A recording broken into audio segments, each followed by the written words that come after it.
السلطة المغربية تمنع بيع الدلاح في هذه الأسواق بسبب توفره على مواد خطيرة. حجز أزيد من 11 طنا من الأسماك الفاسدة كانت موجهة لبطون المغاربة.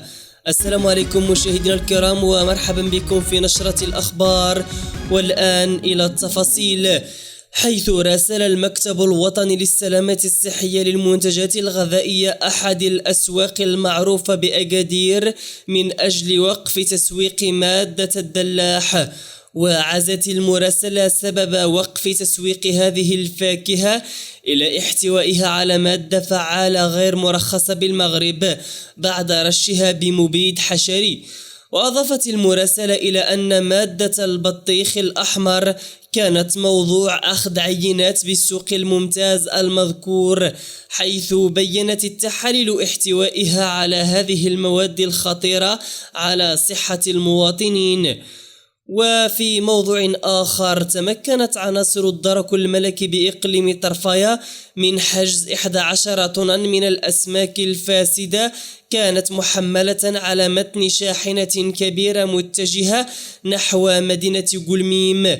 وحسب ما أوردته مصادر إعلامية، فقد تم توقيف الشاحنة على مستوى جماعة أخفنير شمال الإقليم من قبل دورية تابعة للدرك الملكي، حيث أسفرت عملية تفتيشها عن العثور على الأسماك الفاسدة التي كانت تتجه نحو إفراغها بمدينة قلميم.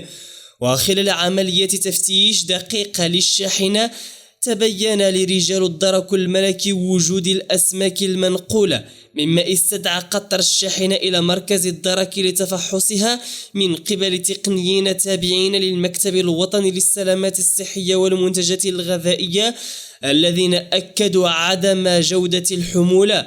وتبعا لذلك تم إشعار النيابة العامة بالموضوع، حيث أعطت تعليماتها لفتح بحث معمق في النازلة مع إخضاع جميع الأطراف المسؤولة للتحقيق. هذا وقد أشرفت لجنة مختلطة تضم كافة ممثلي المصالح المعنية على إتلاف 11 طن من الأسماك الفاسدة، والتي تشكل خطورة بالغة على صحة وسلامة كل من قام باستهلاكها.